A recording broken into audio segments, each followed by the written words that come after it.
ഉണ്ടല്ലോ, അതോർത്ത് ദൈവത്തെ മഹത്വപ്പെടുത്തുന്നു. ദൈവങ്ങളെ എല്ലാവരെയും അനുഗ്രഹിക്കുമാറാകട്ടെ. ഇവരാത്രികാലം 40 നിമിഷത്തെ ചിന്തയ്ക്കായി കുരുകൾ എഴുതിയ 1-ാം അധ്യായത്തിന്റെ 9-ാമത്തെ വാക്യം 1-ാം അധ്യായം 9-ാമത്തെ വാക്യം വായിക്കും. നമ്മുടെ കർത്താവായ യേശുക്രിസ്തുവിന്റെ കൂട്ടായ്മയിലേക്ക് ദൈവം വിശ്വസ്തൻ. തന്റെ പുത്രനും നമ്മുടെ കർത്താവായ യേശുക്രിസ്തുവിന്റെ കൂട്ടായ്മയിലേക്ക് നമ്മെ വിളിച്ച ദൈവം വിശ്വസ്തനാണ്. മനുഷ്യൻ ഒരു സാമൂഹിക ജീവിയാണ്. പരാശ്രയം കൂടാതെ ഒരു മനുഷ്യനും ജീവിക്കാൻ പറ്റത്തില്ല. പറ്റുമെന്ന് പറയുന്നവർ പോലും പല സന്ദർഭങ്ങളിലും മറ്റുള്ളവരെ ആശ്രയിക്കേണ്ടതായി വരും എന്ന് നാം മനസ്സിലാക്കുന്നു. എന്നാൽ ദൈവത്തിന്റെ മക്കൾക്ക് അതിലപ്പുറത്തായി ഒരു ബന്ധമാണ് ദൈവം തന്നിരിക്കുന്നത്. യേശു കുഞ്ഞാട്ടിൽ രക്തം കൊണ്ട് വീണ്ടെടുക്കപ്പെട്ട ദൈവത്തിന്റെ മക്കൾ യേശു കർത്താവുമായിട്ടുള്ള അഭേദ്യമായ ബന്ധം സ്ഥാപിച്ചിരിക്കുകയാണ്. ആ ബന്ധത്തിലൂടെ നാളിതുവരെ ലഭിക്കപ്പെട്ട നന്മ എന്തെങ്കിലും പ്രാപിച്ചിട്ടുണ്ടെങ്കിൽ അവർ ദൈവത്തിന് സ്തോത്രം പറയട്ടെ. തന്റെ പുത്രനും നമ്മുടെ രക്ഷിതാവുമായ യേശുക്രിസ്തുവിന്റെ കൂട്ടായ്മയെ കുറിച്ച് നമുക്ക് എല്ലാവർക്കും അറിയാം. ഞാനിപ്പോൾ അതിനെക്കുറിച്ച് പറയാനല്ല ആഗ്രഹിക്കുന്നത്. യേശുക്രിസ്തുവുമായുള്ള ബന്ധം പല തരത്തിൽ പുസ്തകത്തിൽ പ്രതിപാദിച്ചിട്ടുണ്ട്. 5 വിധത്തിലാണ് കർത്താവും നമ്മളുമായിട്ടുള്ള ബന്ധം വേദപുസ്തകത്തിൽ വിശദീകരിച്ചിരിക്കുന്നത്. 1, മൂലക്കല്ലും കല്ലുകളും എന്ന ബന്ധം. 2, ഇടയനും ആടുകളും എന്ന ബന്ധം. 3, അത് കൊമ്പുകളും മുന്തിരിയും എന്ന ബന്ധം. 4, കൃഷിക്കാരനും കൃഷിയും എന്ന ബന്ധം. 5-ാമത്തത് ആത്മമണവാളനും മണവാട്ടിയും എന്ന ബന്ധം. ഈ 5 ബന്ധങ്ങൾ ദൈവസഭയിൽ സുസ്ഥിരമായിരിക്കുകയാണ്. അത് നാം മനസ്സിലാക്കി പോകേണ്ടത് ആവശ്യമാണ്. ദൈവത്തിന് സ്തോത്രം. 9-ാമത്തെ ബന്ധത്തെ കുറിച്ച് പഠിക്കുമ്പോൾ മൂലക്കല്ലും കല്ലുകളും എന്ന ബന്ധം കഴിഞ്ഞ ദിവസം നാം ബഹുമാന്യായ കർത്തദാസൻ നമ്മുടെ നഗരിൽ കൊശുവേന്ദ്രൻ അവர்கள் വന്ന് ശുശ്രൂഷിച്ചപ്പോൾ അതിനെക്കുറിച്ച് നാം അല്പമായി മനസ്സിലാക്കി. ഇതിന് മുമ്പ് ദൈവമക്കൾ ധാരാളമായിട്ട് മനസ്സിലാക്കിയിട്ടുണ്ട്.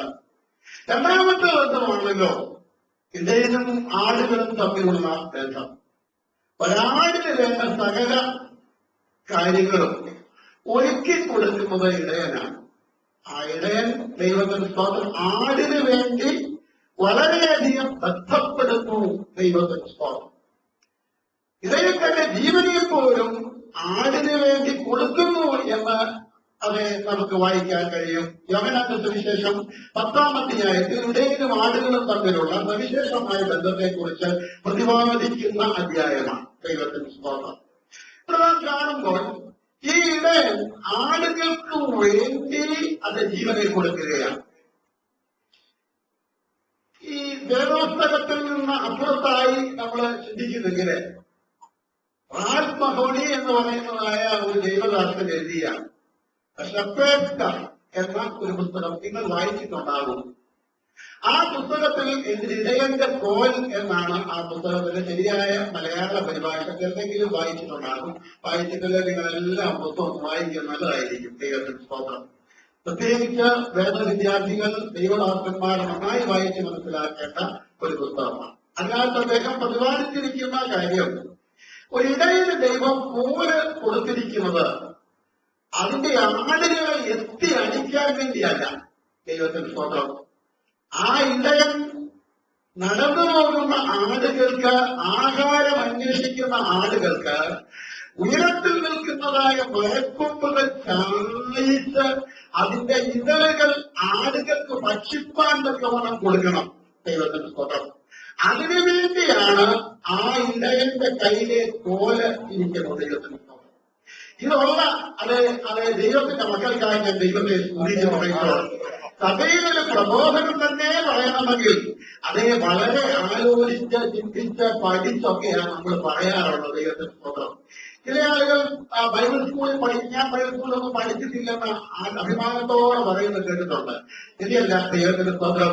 ബൈബിൾ സ്കൂളിൽ പഠിക്കണം എന്ന എന്റെ തന്നെ അത് ആഗ്രഹവും താല്പര്യവും അത് പഠിച്ചിരിക്കണം. കാരണം അതുകൊണ്ട് പല ഗുണങ്ങളുണ്ട്.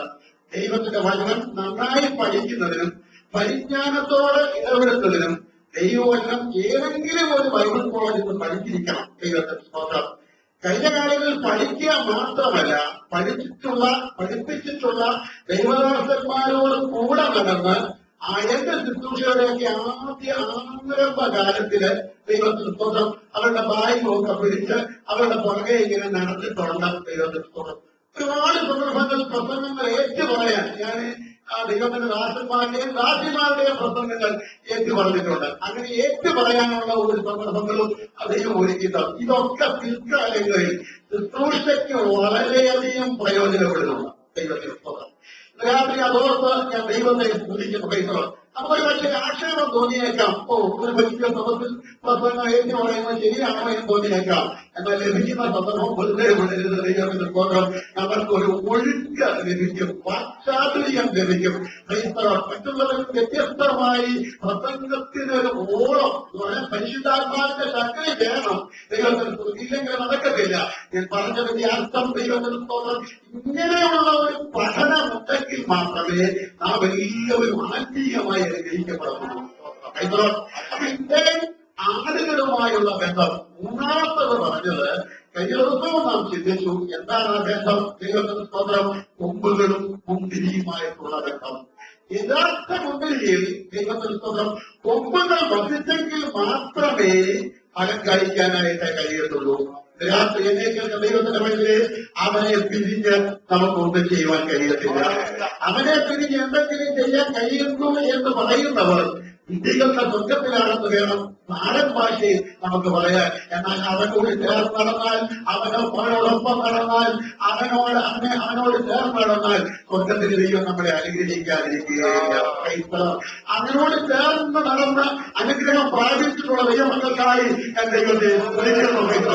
ദൈവത്തിന് പറയുന്നു, ജ്ഞാനിയോട് കൂടെ നടക്കാം, എന്നാൽ നീയും ജ്ഞാനിയാവും. ഒരാളുടെ ജ്ഞാനിയാകാനുള്ള ദൈവവചനത്തിലെ പ്രാധാന്യം ഒരു ജ്ഞാനിയോടുകൂടെ നടന്നാൽ നീ ജ്ഞാനിയായി തീരും. ഏതാണ് സർവജ്ഞാനി? അത് നമ്മുടെ കർത്താവായ യേശുക്രിസ്തു മാത്രമാണ്. അവൻ സർവശക്തനാണ്, അവൻ സർവവ്യാപിയാണ്, അവൻ സർവജ്ഞനാണ്, സകലത്തെ നിയന്ത്രിക്കുന്ന സർവശക്തനായ നമ്മുടെ കർത്താവാണ്, സർവജ്ഞാനിയായ ദൈവം. അവനോടൊപ്പമുള്ള ജീവിതമാണ് നമ്മെ എല്ലാത്തിനും ബലപ്പെടുത്തുന്നത്. അവനായി ദൈവത്തിന് സ്വാതന്ത്ര്യം ചെയ്യും. അടുത്തതായി നാം കാണുന്നത് കൃഷിക്കാരനും തമ്മിലുള്ള ബന്ധമാണ്. എന്താണ് കൃഷിക്കാരൻ?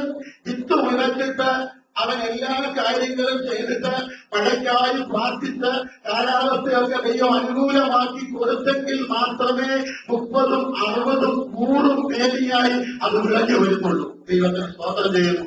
ക്രൈസ്തവർ വിദഗ്ധ നഷ്ടമായി പോകാതിരിക്കുവാൻ സർവശക്തനായ ദൈവത്തിന്റെ അനുഗ്രഹങ്ങൾ ആ വിധിയുടെ മേലുണ്ടാകണം. തക്ക സമയത്ത് മഴ പെയ്യണം. തക്ക സമയത്ത് വേണ്ട അനുഗ്രഹങ്ങൾ സ്വർഗത്തിന് ദൈവം പകരണം. നിന്റെ ജീവിതത്തിന്റെ പ്രവൃത്തിയെ അനുഗ്രഹിക്കുവാനുള്ള എല്ലാ അനുഗ്രഹങ്ങളും സർവശക്തനായ ദൈവം ഉയരത്തിൽ നിന്ന് പകർന്നു തന്നെങ്കിൽ മാത്രമേ കഴിയുകയുള്ളൂ. ഒരു പാട്ട് ശരിക്കും പാടണമെങ്കിൽ, ഒന്ന് ശരിക്കും പ്രാർത്ഥിക്കണമെങ്കിൽ, ശരിക്കും ദൈവത്തെ ആരാധിക്കണമെങ്കിൽ, ഒരു നല്ല പ്രബോധനം സഭയിൽ പറയണമെങ്കിൽ, ഒന്ന് നന്നായി പ്രാർത്ഥിക്കണമെങ്കിൽ, ഇതിനൊക്കെ ആ വലിയവനായ ദൈവത്തിന്റെ ധാരാളമായ കൃപ നമ്മുടെ മേൽ പകർന്നേ മതിയാകും. ആ കൃപയ്ക്കായി എത്ര പോലെ യാചിച്ചുകൊണ്ട് ദൈവമേ ആ കൃപ കൊണ്ട് എന്നെ നിറയ്ക്കുമാറാകണമേ എന്നാണ്.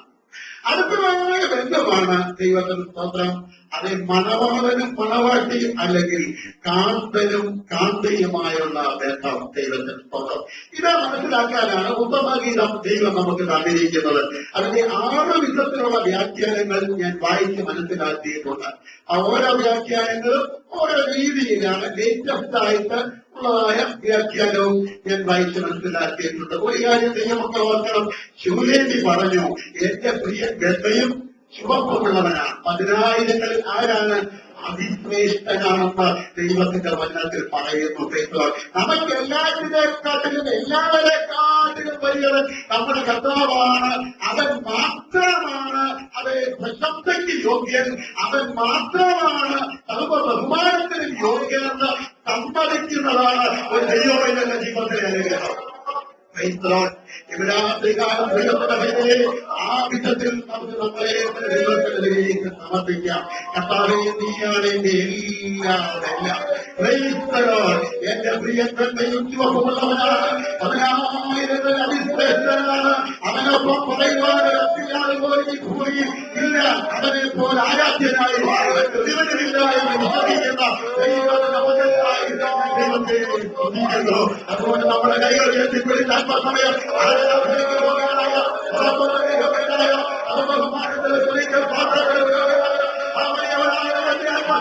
നമുക്ക് ആരാധിക്കാം. എന്റെ കർത്താവ് മാത്രമാണ്. അവനെല്ലാം വേറൊന്നുമില്ല. അവനെ പോലെ വേറൊന്നുമില്ല എന്നുള്ളതായ ആ ചിന്തയാണ് നമ്മുടെ സ്ഥാപന എല്ലാ കാലമധികം വേഗത്തിൽ മുമ്പോട്ട് കൊണ്ടുപോകാനായിട്ടാണ് എന്നത് ദൈവത്തോട് സ്തോത്രം ചെയ്യുന്നു. അത് 8-ാം ഭാഗത്തിലേക്ക് ഒരു വാക്യത്തിലേക്ക് വരികയാണ്.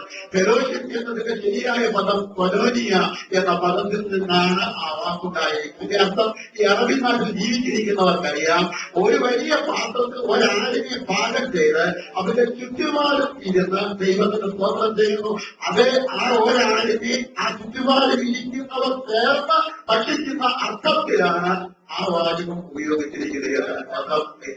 ഒരു സഭയുടെ കൂട്ടായ്മ എന്ന് പറയുന്നത് എന്താണെന്നറിയാമോ? പരസ്പര സ്നേഹമാണ്, പരസ്പരം ബഹുമാനമാണ്.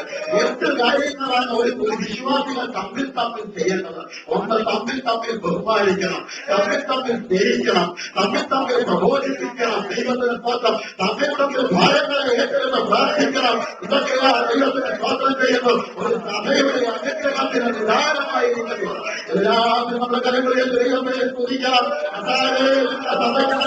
നല്ല കൂട്ടായ്മയ്ക്കായി സ്തോത്രമെന്ന് പറയാം.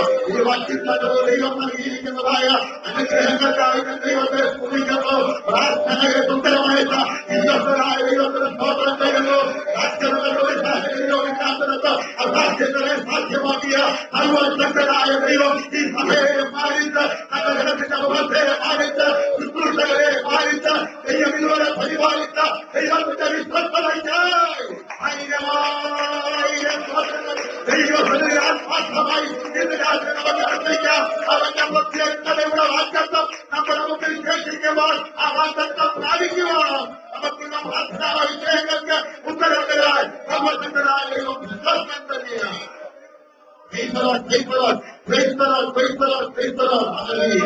ദൈവത്തിന്റെ ബന്ധുവേ, അപ്പസ്തോലിക ഉപദേശത്തിലൊന്നാണ് കൂട്ടായ്മ. അവന്റെ അപത്രത്തിൽ 2:37 മുതൽ 42 വരെയുള്ള വേദഭാഗങ്ങൾ വായിക്കുമ്പോൾ അവന് ആ വേദഭാഗത്ത് 42-ാമത്തെ വാക്യത്തിലാണ് അവൻ അപ്പസ്തോലിക ഉപദേശം കേട്ടും കൂട്ടായ്മ ആചരിച്ചും അപ്പം മുറുക്കിയും പ്രാർത്ഥന കഴിച്ചും പോകും എന്ന് എഴുതിയിരിക്കുന്നത്. കൂട്ടായ്മ എന്നുള്ളത് 7 അടിസ്ഥാന ഉപദേശങ്ങളിൽ പ്രധാനപ്പെട്ട ഒന്ന് തന്നെയാണ്. അതുകൊണ്ട് ദൈവസഭയുടെ കൂട്ടായ്മ ആരും ഉയർത്തരുത്. ദൈവമക്കൾക്ക് ലഭിക്കുന്നതായ ആ പരസ്പര സന്തോഷത്തിന്റെ, സ്നേഹത്തിന്റെ, പ്രാർത്ഥനയുടെ അന്തരീക്ഷത്തിലൊക്കെ പകർന്നു വരുന്ന ആ കൂട്ടായ്മ ആഗ്രഹിക്കുന്നു. മനുഷ്യരുമായുള്ള വിശ്വാസിയുമായുള്ള കൂട്ടായ്മ ആഗ്രഹിക്കുന്നതാണ്. ഇതാ ഞാൻ വാതിൽക്കൽ നിന്ന് മുട്ടുന്നു, ആരെങ്കിലും എന്റെ ശബ്ദം കേട്ട് വാതിൽ തുറന്നാൽ ഞാൻ അവനോടും അവൻ എന്നോടും കൂടെ അത്താഴം കഴിക്കും എന്ന് പറഞ്ഞാൽ ചോറുണ്ട് വന്നോ, ബ്രേക്ക്ഫാസ്റ്റ് കഴിക്കുമെന്നോ, ലഞ്ചും അതെ നിങ്ങളൊക്കെ കഴിക്കുമെന്നോ അല്ല. കൂട്ടായ്മ ആ കർത്താവും നമ്മളുമായിട്ടുണ്ടായിരുന്നു. ദൈവത്തിന് അവനോടുള്ള കൂട്ടായ്മ പ്രാപിച്ച ദൈവത്തിന്റെ മക്കൾക്കായി ഞാൻ ദൈവത്തെ തുണിക്കുന്നു. ഏകനല്ലെന്ന് ഓർക്കണം. അവൻ എന്നോട് പറ്റിയിരിക്കാൻ ഞാൻ അവനെ വിളിക്കും. അവൻ എന്റെ നാമത്തെ അറിയാൻ ഞാൻ അവനെ ഉയർത്തുമെന്നുള്ള 91-ാം സങ്കീർത്തനത്തിലെ വാക്യം കൈകളും ഉയർത്തിപ്പിടിച്ച് എന്നോട് പറ്റിയിരിക്കാൻ ഞാൻ അവനെ വിളിക്കും.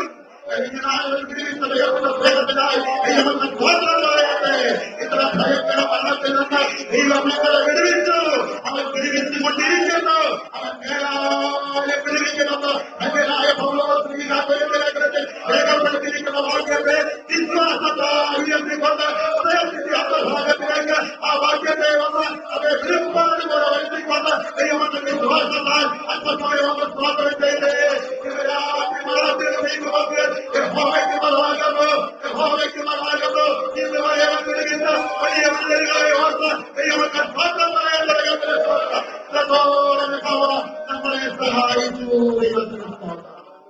അവന്റെ സ്നേഹത്തിന് പിടിക്കൽ നമുക്ക് ആയിരിക്കുവാൻ ഇടയാകട്ടെ. അതുകൊണ്ട് ബന്ധങ്ങൾ നഷ്ടപ്പെട്ടു പോകാതെ കൂട്ടായ്മയിൽ ദൈവത്തിന് മഹത്വപ്പെടുത്തുവാൻ നമുക്കിടയാകട്ടെ. പല കൂട്ടായ്മകളെ കുറിച്ചും വേദപുസ്തകം പറയുന്നത് ഒന്നാണ്, അവനെയും അവന്റെ പുനരുദ്ധാനത്തിന്റെ ശക്തിയെയും അവന്റെ കഷ്ടാനുഭവങ്ങളുടെ കൂട്ടായ്മയും അറിയണം. ദൈവത്തിന്റെ വചനത്തിൽ പറയുന്നുണ്ട്, കഷ്ടാനുഭവങ്ങളുടെ കൂട്ടായ്മയാൽ ദൈവത്തിന്റെ മക്കൾക്ക് മാത്രമേ കഷ്ടതയിൽ വെളിപ്പെട്ട ദൈവത്തെ ശ്രമിക്കാൻ കഴിയത്തുള്ളൂ. ഇന്ന് രാത്രി ഇവിടെ ഈ കൂട്ടായ്മയിൽ കുറെ അധികം പേരില്ലെങ്കിലും കുറച്ചു പേരെ ഉള്ളെങ്കിലും വിടുതൽമാരുടെ ദൈവത്തിന്റെ ജനങ്ങളെ ആഗ്രഹിച്ചുകൊണ്ട് ഇപ്പോഴും വിടുതൽ അനുഭവിക്കുന്ന ആ ദൈവമായ ദൈവത്തോട് ബന്ധപ്പെട്ടിരുന്നാൽ ദൈവം ഇനിയും ദൈവമായി കർത്താവ് നമ്മയെയും സഹായിക്കുവാനാകട്ടെ. നമുക്ക് പ്രത്യേകിച്ച് ദൈവത്തെ പ്രാർത്ഥിക്കാം. എതിർത്തങ്ങളിൽ ദൈവത്തിന്റെ വാദത്തിൽ നാം വെച്ചിരിക്കുന്ന പ്രാർത്ഥനാ വിഷയങ്ങൾക്ക് അതിശയമായ മറുപടികൾ ദൈവത്തോടും താഴുവാൻ ദൈവം നമുക്ക് പ്രാർത്ഥനയോടെ ആയിരിക്കാം. ദൈവമായ കർത്താവിൽ നിങ്ങളാൽ നമ്മെ അനുഗ്രഹിക്കുമാറാകട്ടെ.